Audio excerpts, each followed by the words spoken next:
tuning into the destination for TV superfan discussion, AFTERBUZZ TV. And now, let the buzz begin. Ladies and gentlemen, welcome to the Crashing After Show here on AFTERBUZZ TV. This is Pete Holmes' kind of big breakout moment. Yes. I've been a Pete Holmes fan for a very long time. Whoa! There it is. You know, I will say, the crashing audio we're hearing from the booth, and now for those listening, there are lights happening. I feel like I had to put my arm out in front of Mina, like you know in the car when you're driving, there's about to be a car crash, you put your arm out to the person next to you. This is a serious car crash. So, actually, the noises you were just hearing are surprisingly fitting for the content of the show. Crashing is Pete Holmes' new half-hour comedy, kind of dramedy series on HBO, all about a stand-up comic kind of watching his life fall apart. So what you just heard was a pretty metaphorical representation of what we saw. But before we dive into the show, guys, my name is Jeff Graham. I'll be leading the show for this season, this very first season of the show. If you guys want to catch me online, you can do so on Twitter at Jeffrey C. Graham and on Instagram at Jeffrey Crane Graham. Josh Rodriguez, introduce yourself for the people. Hey guys, I'm Josh Rodriguez. You can follow me on Twitter and Instagram at Josh_Rodriguez_. Oh, fancy. Oh, thank you. My name is Mina. You can follow me on Twitter and Instagram. Mina Makes Magic. So I'm so excited to get into the show. This was the series premiere, so this is the first time anyone has seen anything involving Pete Holmes on a traditional scripted sitcom. He had a great talk show on TBS for a while. And I actually want to talk about that. Before we dive into the show, do you guys have any exposure to Pete Holmes as a comic? As a comic, I have very little exposure. Mm-hmm. I know who he is. I've probably seen an act or two, but to be honest with you, I don't remember any jokes or anything like that. But I do like him. I recognize his face, and when I see him, I'm like, oh, I like him. I know who he is. But besides that, no. Okay. Mina, how about you? Same. I mean, Crashing was when I first learned about Pete Holmes. Oh, really? And I love stand-up comedy. Okay, cool. He's got a very, Pete Holmes is kind of known for his earnest, kind of bright-eyed approach to comedy. I don't know if you like Brian Regan or any of those other kind of maybe sort of more PG comics. His stuff is pretty R-rated, but it's also very kind of sweet and earnest, which kind of stands out in the world of comedy, which is kind of where he got his break. For those Pete Holmes fans who are listening, you probably may or may not also know he's got a very, very famous podcast called You Made It Weird. I don't know if you know Mark Maron's podcast, WTF, but he kind of modeled his show after that. And it's unique because he brings actors and stand-ups on, and they talk all about like God and spirituality and sex and things that don't get addressed on a lot of other podcasts. So that's kind of really what brought him to fame and gave him this opportunity. So I'm excited to hear. I'm a Pete Holmes super fan. I've loved him for a really long time. Nice. But I'm excited to hear you guys are kind of newer to his work because it'll be maybe a less biased opinion than mine because there's very few things that he could do that I won't love. Wow, you know, it's actually funny you mentioned his podcast because I had Adam Ray as a guest from Mad TV, and he was on that podcast. Very recently. And I think that's why my brain connected with Pete Holmes. I was like, oh, that's how I know him. Yeah, I loved Adam Ray's appearance on Pete Holmes' podcast, so. There we go. Yeah, very exciting. Well, I'm glad you guys are going to get into the mind of Pete Holmes because I think he's a really, really talented stand-up, and I really honestly just kind of like him as a person, too. So, how about stand-up? Are you guys stand-up comedy fans? Love it. Yes, Louis C.K. all the way. We were just talking about this earlier. Nice. I don't think anyone can surpass Louis C.K. How about you, Josh? I'm a big Bill Burr fan. Oh, yeah. Huge Nice. Bill Burr fan. I'm looking forward to F is for Family Season 2. Yeah. I mean, we won't talk about it right now, but just... No, it's a good just show plug, you though. where We're I'm trying at, to get an after-show launch for F Yes, Family. So, yes.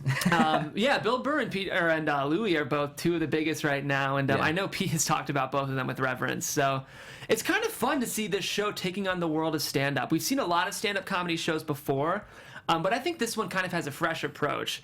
One thing I heard Pete Holmes say in an interview was that most stand-up comedy shows show the stand-up comic in a successful place already. So like Seinfeld or Louis, their personal life is falling apart, but at least they're established in their career. Yeah. What makes this show unique is he's bombing all of his sets, so that's kind of interesting. What did you guys think of that, the approach to make Pete Holmes a new kind of green coming up stand-up comic? I love... Oh, Yeah. you can go first. Go ahead. You go I was first. just gonna say I love Ladies that first. because we're so used to seeing, like you said, the whole Seinfeld approach. So it is refreshing to see the other end of it because it seems like it's gonna be one of those like coming of age stories as he transitions and hopefully makes it in the end. Definitely. Yeah, I love it too because honestly, this is what the arts are. You know, whether it's comedy, hosting, what we're doing, music, anything, we all go through this type of struggle. Right. And to see it play out is actually pretty I don't use the word gratifying, but you can relate to it. Inspiring, So maybe. Yeah, so I can appreciate that. Very cool. Well, before we dive into the show, I want to know what were your overall impressions of this show, because this is the first time we've seen anything related to Crashing. So what did you guys think of the first episode? I liked it a lot. Good. I like anything Judd Apatow, though. I feel like there hasn't been a thing that he's done that I haven't been a fan of. Yeah. So it was really good, especially the opening scene. Like when they're having sex. I love how they had the Jesus paintings juxtaposed with that. Yeah.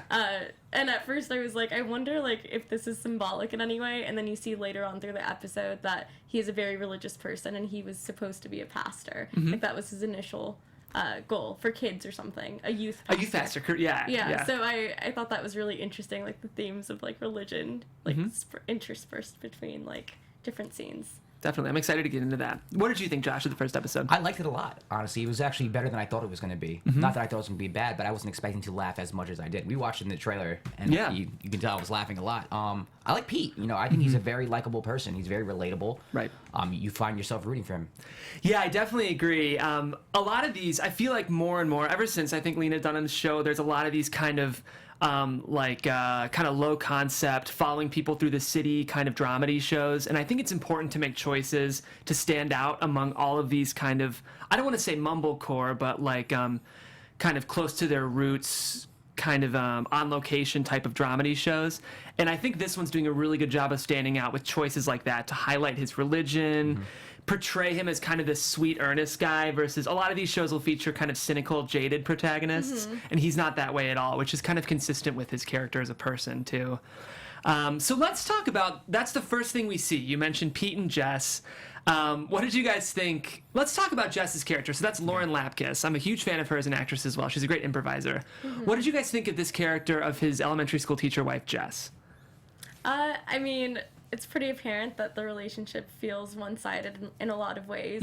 I mean, she supports him financially. He's very, like, too vanilla for her, and she wants to spice things up. She's getting bored. It's pretty clear.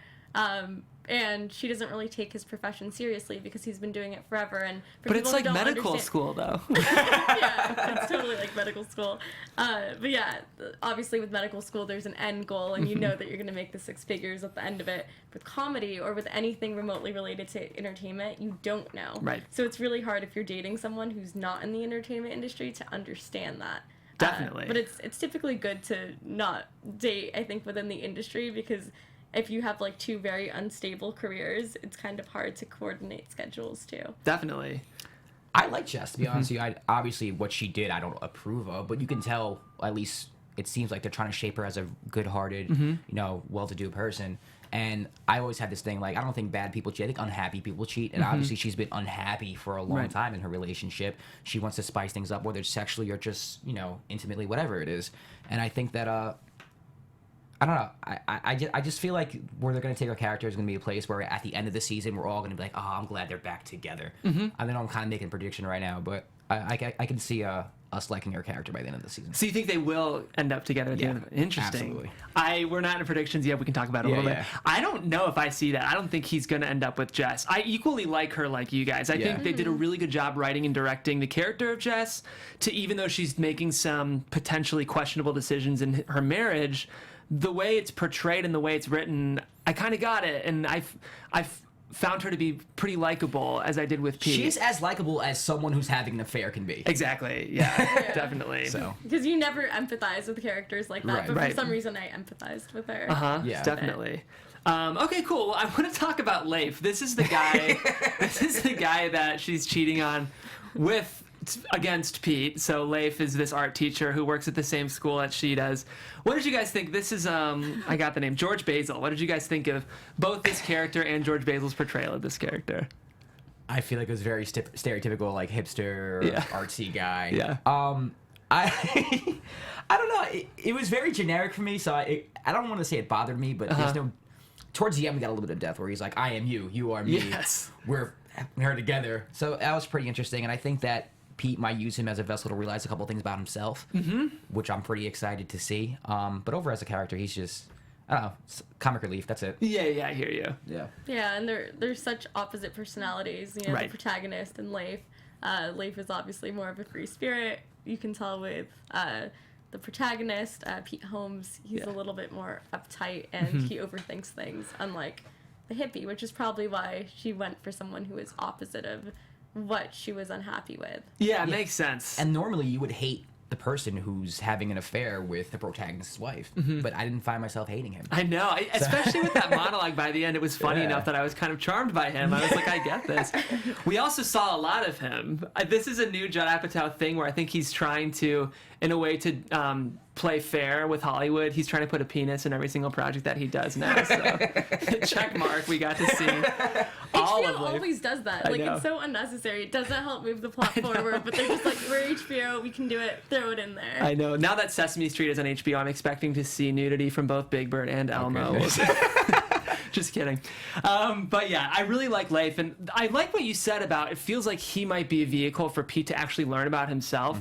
That was maybe my favorite moment of the pilot. Was there was this really seemingly ridiculous kind of goofy monologue about I am you and you are me and we're both making love to your wife. But there was also like a weirdly profound sense of I was like, it makes sense. I know. It kind of added up, and I feel like Pete was realizing he's like, this is your beginning and this is your start. And I thought that was kind of a really smart way to write the beginning of Pete's new journey as a comic. Yeah, and it was almost as if his relationship with Jeff was holding him back in a couple ways, which I don't know yet. We haven't got deep into the relationship yet, but the way that I say Leaf, was it Lef? Maybe Leif? Leif? I'm gonna call him Leaf. I like Leif. I do like Leaf the best. The way he was talking to Pete, it was kind of like, all right, this girl's been holding you back. That's what I got at least. And I think Pete realized that, you know what, maybe I need to be away from Jess for a little bit to accomplish what I want to accomplish. Do you feel like Jess is holding Pete back, Mina? Yeah, because she's basically taking care of him. Right. So that's going to hold him back because instead of being self-sufficient, he's relying on her. He kind of, has her as a crutch, and that's not her responsibility. Well, she's enabling him financially, but she's also, the way she was talking to him was kind of condescending, like, you know, you're not getting paid for these type of things. I don't think she saw the, big picture of it all. And that kind of wears you down if you're creative and you're, pursuing something and your wife can't even support you in that aspect. But we don't know how long they've been together for either. That's true. So if they've been together for years and years and years, I totally get where she's coming from. If it's like a new relationship, then I would say you knew what you were getting yourself into. You know, they mentioned it was very quick, but actually they've been married for a long time. We know that they met at 15 at Christian camp. So I do think it's one of those things where they'd been together for a while. So it's understandable why, I can sympathize with her. And it's hard because if you're, like you mentioned earlier, if you're entering a relationship with someone who's pursuing an industry career, especially a talent-based one like acting, singing, writing, performing, comedy, it comes with some baggage. And you need to be prepared for the long game, which maybe she wasn't, you know? Yeah. And I almost feel like if the gender rules were reversed, like, it wouldn't be... people wouldn't be so upset and uptight about it, right. Agreed. I think the fact that she is a woman, it's kind of like, why am I supporting you? This should be equal. Right. Well, let's talk about one of the things that Pete says in his stand-up is he addresses that, and she says, why you've been doing this for years, why have you not gotten better? So let's talk about the idea of stand-up in the show. What did you guys think of the overall portrayal of stand-up comedy in the show? Because that really does feel like the backbone of what we're going to be seeing this whole season. So brutal. I loved it, actually. I felt like I was in the audience, and I felt like the audience was giving genuine reactions, even though he crashed or bombed. It felt like it was real. I mean, there were a couple laughs, spattered throughout when he was talking about the discount at the dollar store. I like that too a lot. Yeah. But it felt real. I felt like I was in the audience, and the camera too. I don't know anything about cinematography, but the way they shot it felt. It was cool. Yeah, they kind of had it on a slider, I think. And okay. Yeah, it was. I really liked the cinematography in general in this whole episode. Yeah, did you like the way kind of stand-up felt? Did it feel real in the show to you? It did, but the reactions didn't feel genuine. Really? It I felt thought like they did. If you ever have seen Prank Wars, Amir and Streeter, College Humor, there's like one episode where Amir gets Streeter by having him do a stand-up comedy special and telling everyone in the audience not to laugh at all. Just to see, like, what's gonna happen. Yeah. And it's, like, a really brutal episode. It's really funny. Interesting. And it's embarrassing. And that's how this felt. It felt like his stand-up was good. It was decent. Okay. It wasn't terrible. But it felt like someone told the audience, like, stay silent. But they were laughs here and there. But it was so quiet. It was dead. And I feel like The second know? one was definitely staged with the heckler. Yeah. I can tell just from like doing audio that was placed in. Like that person, I don't even think was at that spot. It felt like it was recorded in a studio and they just placed it in. And yeah, the second set, the sets were different. So the first set did feel like it had some success, and I actually liked his jokes. I thought the joke about screw you, God Satan, joke. and thanks God. I thought that's very Pete Holmes. His stuff is really goofy and it's very observational. But yeah, and that did get some laughs. But what's interesting is I kind of expected that once he opened up about his personal life, that was when he would get the most laughs, because they say in comedy, honesty is the best policy. Louis C.K. Yeah, exactly. And also Mike Birbiglia. I don't know if you guys are a fan of. Yes. He's a consulting producer on this show. Oh, okay. And he's really good friends with Pete. And I don't know if you've seen his movie Sleepwalk with Me, but that's kind of the thesis of the movie, is once you actually take a look at yourself and embrace your own problems and put those on stage, that's when you can really launch a stand-up career. Okay. So I was surprised about the decision that his second stand-up was the one that bombed, because that was the one he really opened up.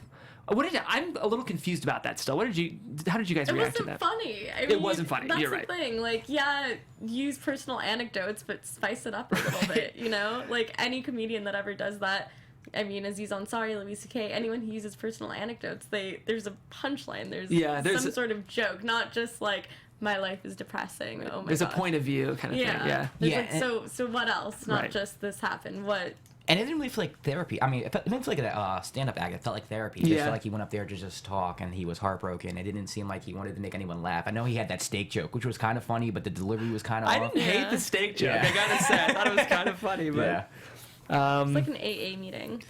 I mean, I think we're gonna see progression in his stand-up, I'm sure, but it's fun. It's fun for us to see a stand-up who sucks, because we haven't really seen that on stage yet. I know I was listening to an interview about the production of this show, and they were saying that they would do the set 5 times so that the audience would be bored of the material. So Judd would just be like, run it again, because they wanted to make the material sound tired. Yeah. So I thought that was a really interesting production choice, kind of behind the scenes. This is fun, though. Speaking of stand-up, we got to see a lot of stand-up cameos, and I can tell that's going to be a thing throughout the entire show. In today's episode, we saw Rachel Feinstein. Yeah. It's pronounced Feinstein, right? Feinstein, yeah. We saw Greer Barnes, who, according to the show, looks like a power wash Don Cheadle, which was hilarious. We saw Michael D. Joseph, and we saw Jeff Ross, too. Yeah. didn't we? He was wearing a Quick fedora, cameo. so I didn't recognize him. But Yeah, that was. Yeah.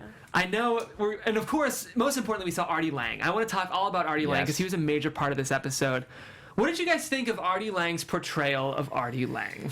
He's like a really good guy, but just at the same time, a really bad good friend, if that makes any sense. Like he means very well, but he just, I don't know, he's just a mess. Yeah. But a lovable mess. A lovable mess, Yes. Yeah, he's not the best mentor, but definitely a really cool cameo. I love the scene where he tries to help out with the tow truck thing, like ends up being a disaster. It was hilarious. And over, like I feel like he doesn't really have Pete's back until the very end when he lets him crash on his couch. Right. Which was a very sweet Yeah, we moment. did see him bail twice. We saw him crash his car, crashing. Oh, look at Yeah. that. Then he bailed, and then we also saw him run from the mugger before Pete got stabbed, which that was a great scene, I thought. But yeah, Artie Lang is also really likable, and it's funny because on one level, him and Pete are complete opposites. They're opposite points in their career. They have kind of opposite worldviews. But they both kind of have that lovable mess thing, like you said, which makes them a really fun pair. I know he was initially only planned to be in one episode, but after they shot the pilot, they're like, oh, this buddy comedy dynamic is too much fun, so we're going to keep him around, which is really good. Oh, they definitely are. Yeah, I know he's going to be in at least 2 or 3 more episodes. So Yeah, because his character, I mean, was a big part of the first episode, so you figured he's going to be around for a while. At least I would think so. When I first saw him, I was like, wait, is that Horatio Sands from Saturday Night Live? I little would bit. love to see them like side by side. I could see that maybe. It was fun for me because I liked him on Mad TV, and this was such a different. Mad TV's so sketch oriented, and I thought he really did a good job playing natural. I think he really, in a world like this, it takes a different kind of calling card as an actor. Yeah. And I really thought he brought a great performance to this pilot. I agree, but he's also playing himself. He's so playing himself. He doesn't have to, like, dig deep and find some spot where Correct. he has to play someone else. When you're playing yourself, you just... You go Just with the do flow. it. Yeah. Yeah. But he was funny. I mean, he had a lot of great one-liners. My favorite was, my cousin was giving a best man speech at a wedding once, and he accidentally admitted that he molested a kid when he was a teenager. And that was actually less awkward than your stand-up setup there, which that was hilarious. Yeah. Um, That felt very Louis C.K.-ish. Yeah. Like that joke. Like, it being like super offensive and inappropriate, those types of jokes really make me laugh. Yeah, that's definitely kind of. I think Artie and Louis have some stuff in common. Kind of cynical. It'll be fun because I think the cynical comic worldview I mentioned, I think Artie Lang has that perspective, whereas Pete Holmes has like the relentlessly rose-colored, optimistic kind of approach to the world. So I'm excited to see them kind of navigate New York together as we continue. The last thing I want to talk about is, we mentioned religion at the beginning of the show. It seems like religion is going to be kind of a big component to this show, which makes sense because on Pete's podcast, he always asks his guests about God. And it's interesting because he's this very open-minded, almost spiritual hippie, but he also would call himself a Christian. And in the world of comedy especially, there's a lot of, Judaism, but there's hardly atheists too. Agnostics. But there's hardly any, Jesus-loving Christians. So what did you guys think? I know there were very few references, but what did you guys think of just the few religious kind of moments we got in the show? There was actually a lot of religious moments because even he listens to, what was that, a Joel Osteen? It's Joel Osteen, podcast. Yeah. I was just like, what is he listening to? And it's so weird that, because you don't normally see that. You don't see Christianity combined with comedy unless it's some sort of PG kids movie. Right. So it was really odd, but I liked it. Yeah, I did too. The thing I appreciated was that I didn't think it took a stance. It didn't say Pete is dumb because he's a Christian or Pete is very smart because he's a Christian. It was just kind of, this is something that for years has informed the way that Pete looks at the world, and that may be coming into question as his life changes. Yeah, I thought they were setting something up because I was actually pretty shocked. I don't know much about Pete, but my perception of stand-up comedy is a bunch of agnostics or atheists or just angry at God or something like that. I'm thinking Jim Jeffries, Bill Burr, Louis C.K., George Carlin even. So I don't know. It's weird to see a devout Christian as a comedian. But it's cool. I mean, I think they're setting us up for him to question his religion, to question his faith. I think that's going to be a big storyline throughout the season. Well, I did notice we heard Joel Osteen twice in the show. And for those who don't know, this is kind of the world I grew up in. I grew up in a very Protestant household, so I actually connect a lot with Pete Holmes. I'd like to think we have a lot in common. But Joel Osteen is this religious guy who preaches that if you're in a good place with God, you'll be blessed with riches. So it's called a prosperity gospel. Okay. And it's the idea that if your life is going well, it's evidence that you're doing well in your relationship.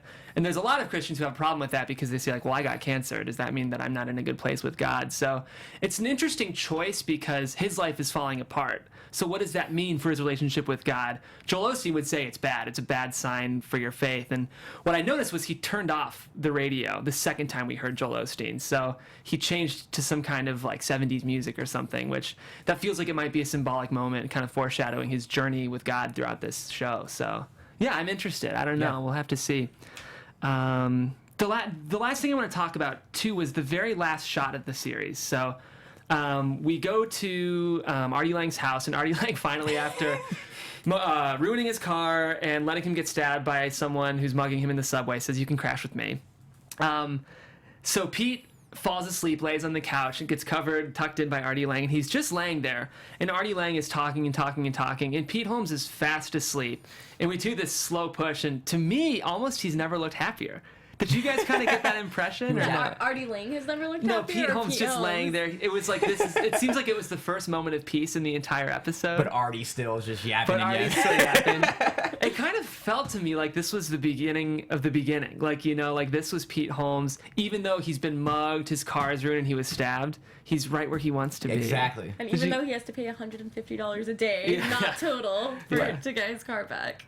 Yeah, so I kind of like that because even though it was there had been some darkness approaching that moment, it felt like kind of a sweet way. It's his birth, it's his beginning. So I don't know if you guys felt that too, but yeah, I thought that was fun. Anything that you guys want to talk about the show, about the characters that I've missed so far? No, yeah, you pretty much covered everything. I can't think of anything off the top of my head. I'm just interested to see who some of the cameos are going to be. And with that, should we go ahead and get into some predictions? Let's do it. Let's do it. Yes. And now, your AfterBuzz TV predictions. All right, Mina, let's go ahead and start with you. What do you think are some of the things we can expect on season 1 of Crashing on HBO? I definitely think he is going to become slightly more atheist, go towards that direction, because usually when you have a really challenging time in your life, you either lose faith completely in God, or your faith in God becomes so strong that you become even more devout. But I think it's going to go the other way, just because of who he's surrounded by. his circle of friends is not going to be. They're going to be probably like stand-up comedians. Right. I'm interested to see where he's going to crash next. It probably will be a fun cameo. I really hope that we get to see like some stand-up comedians that I'm a huge fan of, like either Larry David or Louis C.K. or Aziz Ansari, because that would make the show a lot more interesting too.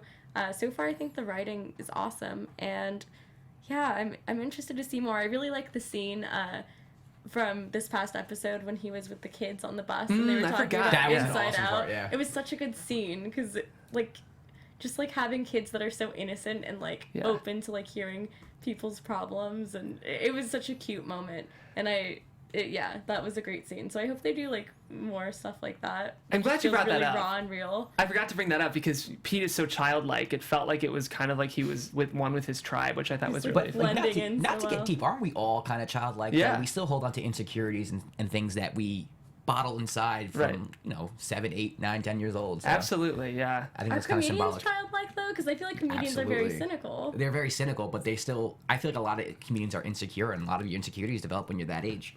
Well, yeah, and Judd Apatow loves like the man-child character. Like I feel like this is a Yeah. recurring thing, like the guy who like hasn't grown up, which feels Pete's a version of that to me. So it's a Yeah. really good match. I think Judd and Pete here actually are a shockingly good match for this show. So Yeah. I How also, about- I yeah. also love. Oh, this is completely random. That's okay. But No, one no. of my favorite jokes was like when he ran into like his wife cheating on him, and he goes, "He has AIDS," and like just keeps yelling that. I just thought it was just a little ridiculous. But hilarious. the writing is so great. I love the writing on the show. definitely. How about you, Josh? Any predictions? I think we're gonna see more of Jess. I think it's gonna be like a struggle between both of them. I think he's gonna go back to her, and she's gonna be like, "Well, you don't make me happy." And then towards the end of the season, it's gonna reverse where she kind of wants him, and he doesn't really want her, and he has a decision to make. So that's like a season-long prediction. I also think that he's gonna question God, like Mina said. But I do think towards the end, I don't think he's gonna be like an agnostic or an atheist like the rest of the comedians. I think he's gonna find God in his relationship with God. I think it's gonna go the other way. I agree. I think that's what we're going to see as well. I also think we're going to see him improve in his stand-up. I'm excited to see his yeah, journey as a stand-up. That's the thing I'm most interested in because I have such a respect and admiration for stand-up comics. I think it's like such, I almost consider like a reverential art form. It's something I'm not very comfortable with, but I love comedy, so Yeah. I really respect great stand-up comedy. So I'm excited to see the show dive into that. What makes a great stand-up? What's the journey of a stand-up? And I think we're going to get that, hopefully. I see So. him. Who do you think would be the best mentor for Pete Holmes in the show? Like, what stand-up comedian That's a would great be question. the best mentor? Brian Regan is what I would say. You do? Yeah. I know that's not fair because I know that Pete Holmes like reveres Brian Regan, but that's what I would say. I don't know. That's a good question. I don't know. I don't have an answer for that. Mike Birbiglia. Oh, Mike Birbiglia would be Birbiglia. good. I have a friend Birbiglia, so I say his name. Birbiglia, yeah. Yeah, I think he'd yeah. be I'd good. also want to see more female comedians. 'Cause we Well, didn't see Rachel a was ton. there. We saw a couple. I'd want to see like Amy Schumer or I know we're getting a lot of Sarah Silverman this season. So. Yeah. Oh, we are? Yeah, Okay. for sure. Eliza Yeah. Schlesinger will probably make an appearance. I like Eliza. It's funny. I feel like opinions on her are mixed, but I really like her comedy. So, not a fan. Yeah, I don't want to bash anybody. That's okay. No, it's okay. I mean, stand-up is subjective. She's You know cool. what I mean? Comedy's I don't- subjective. yeah. And it's if you polarize people, I think it's a good sign. It's a comic. absolutely. So Yeah. yeah. as Cool. long as there's no Dan Cook, I'm good. Great. Oh, not a fan. There's so much hate in the Shots comments fired. now. I think he's a great delivery comic, but his material. I don't want to talk trash. But ladies and gentlemen, this was the Crashing After Show. Thank you so much for tuning in. This was season 1, episode 1, Artie Lang, and I can't wait to dive into the rest of the season. We are short one panelist. We're gonna get one more, Michael Rippey, joining us next week. But in the meantime, my name is Jeff Graham. You guys can catch me on Twitter at Pete Holmes 21 one spell. I'm just kidding. You can catch me on Twitter at Jeffrey C. Graham and Instagram at Jeffrey Crane Graham. And we hope to see you next week. Hopefully with some guests. I'm working on it. Yes. So yeah. All right, I'm Josh Rodriguez. You can follow me on Twitter and Instagram at Josh_Rodriguez_. You can follow me on Mina Makes Magic, Twitter and Instagram. Great. Guys, thank you so much. We'll see you next week. Take care. From executive producers Maria Menounos, Kevin Undergaro, Phil Svitek, and the entire AfterBuzz TV staff, we would like to thank you for listening to the AfterBuzz TV network. To watch or listen to other after shows and post comments or questions, be sure to visit AfterBuzzTV.com. I'm Sir Richard Wentworth, and this has been a presentation of AfterBuzz TV. Buzz you later. The views expressed herein are those of the hosts only and do not necessarily reflect the views of AfterBuzz TV or its owners or principals.